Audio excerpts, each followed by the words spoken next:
가끔 그런 생각 들지 않으세요? 신은 저 멀리 꼭꼭 숨어버려서 우리가 필사적으로 찾아야만 하는 그런 존재 같다는 생각 말이에요. 그런데요, 성탄절 이야기는 이걸 완전히 뒤집습니다. 어쩌면 신이 숨어 있는 게 아니라 오히려 우리한테 발견되어 주려고 기다리고 있는 건 아닐까요? 오늘 바로 그 놀라운 관점에 대해 이야기해 보려고 합니다.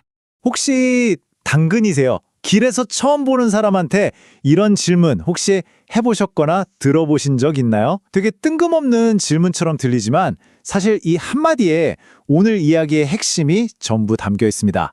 네, 맞습니다. 바로 중고거래 앱 당근마켓 이야기죠.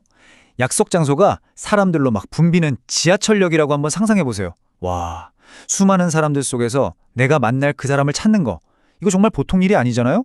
서로 인상착의를 알려줘도 비슷한 옷 입은 사람이 너무 많아서 엉뚱한 사람한테 말 걸고 민망했던 경험 다들 한 번쯤 있으실걸요? 자, 그럼 이 난감한 상황을 어떻게 해결할 수 있을까요? 해법은 생각보다 간단합니다. 서로를 그냥 한눈에 딱 알아볼 수 있는 아주 명확하고 헷갈릴 여지가 전혀 없는 신호, 바로 표적이 필요한 거죠.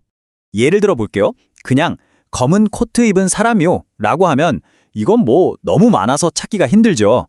하지만 엄청 큰 해바라기를 들고 있는 사람이요 라고 하면 어떨까요? 그 즉시 알아볼 수 있겠죠? 바로 이게 모호한 설명과 분명한 표적의 엄청난 차이입니다. 성경은 바로 이런 신호를 표적이라고 부릅니다. 여기서 제일 중요한 포인트는 뭐냐면 바로 의도성이에요. 표적은 그냥 우연히 있는 단서가 아닙니다. 나 여기 있으니까 나를 쉽게 찾으세요 라는 분명한 목적을 가지고 발견될 사람이 직접 제시하는 아주 명확한 표시인 거죠. 자, 이제 이 표적이라는 개념을 성탄절 이야기로 한번 가져와 볼게요.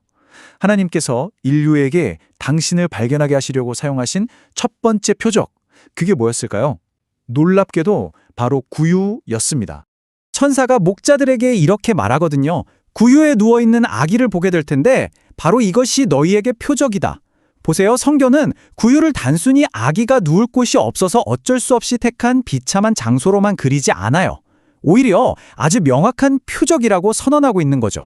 우리는 흔히 구유를 보면서 예수님의 가난이나 낮아짐을 떠올리잖아요. 물론 그것도 맞지만 사실 그보다 더 중요한 목적이 있었던 겁니다. 그건 바로 목재들이 헤매지 않고 단번에 아주 쉽게 아기 예수를 찾을 수 있도록 하나님께서 만들어 놓으신 기가 막히고 의도적인 장치였다는 거죠. 한번 생각해 보세요. 인구조사를 한다고 온 동네 사람들이 다 몰려든 그 혼잡한 베들레헴에서 짐승의 여물통, 그러니까 구유에 누워있는 갓난아기가 과연 몇 명이나 있었을까요? 네, 단 한 명이었습니다. 오직 예수님 뿐이었죠. 이게 바로 이 표적이 얼마나 완벽했는지를 보여주는 거예요. 목자들은 그 아기를 발견하는 순간 정말 1초의 망설임도 없이 바로 이 아기구나 하고 확신할 수 있었을 겁니다. 자, 그럼 여기서 이런 질문이 자연스럽게 생기죠. 아니, 하나님이 이렇게까지 발견되기 쉽게 자신을 드러내셨는데 왜 오늘날 우리는 종종 하나님이 꼭 숨어 계신 것처럼 느끼는 걸까요? 그 힌트는 성경에 나오는 두 그룹의 완전히 다른 여정에서 찾을 수 있어요. 먼저 목자들을 볼까요? 그들은 천사가 알려준 구유라는 표적을 의심하지 않고 그대로 따라갔고 그래서 즉시 예수를 만났습니다. 그런데 동방박사들은 어땠죠? 그들은 자기들의 고정관념, 왕이라면 당연히 왕궁에 있겠지 하는 기대를 따라갔어요. 그 결과는요? 엉뚱하게 헤롯의 궁전으로 갔다가 길을 잃고 한참을 헤매야만 했습니다.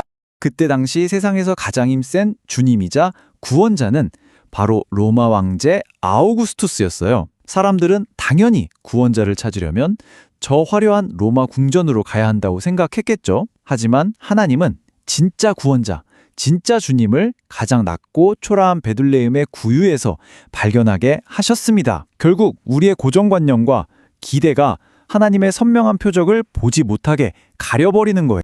그럼 이 교훈을 오늘 우리 삶으로 어떻게 가져올 수 있을까요? 핵심은 간단합니다. 우리의 시선을 어디에 두느냐? 바로 그겁니다. 여기서 정말 놀라운 건 하나님께서 목자들에게 전혀 낯설지 않은 그들 삶에 가장 익숙한 바로 그 구유를 표적으로 삼으셨다는 점이에요. 이게 바로 성육신의 은혜죠. 하나님은 우리가 이해할 수도 없는 저 높은 곳에서 어려운 말로 하시는 게 아니라 우리의 가장 평범하고 익숙한 삶의 한가운데로 직접 내려오셔서 우리를 만나주신다는 겁니다. 자, 이제 핵심을 정리해 볼까요? 문제는 신의 부재가 아니라 우리 시선의 방향입니다. 우리는 여전히 화려한 왕궁 같은 곳만 쳐다보고 있지만 신은 숨어 계시지 않아요. 오히려 우리가 놓치기 어려울 만큼 가장 낮은 곳, 우리의 평범한 일상, 바로 그 한가운데서 발견되기를 기다리고 계신다는 거죠. 그래서 마지막으로 이 질문을 드리고 싶습니다. 하나님이 숨지 않으셨다면 지금 바로 당신의 지극히 평범한 일상 속 어느 곳에서 그분은 발견되기를 기다리고 계실까요? 어쩌면 우리가 시선만 살짝 돌리면 이미 그곳에서 우리를 향해 손을 흔들고 계실지도 모릅니다.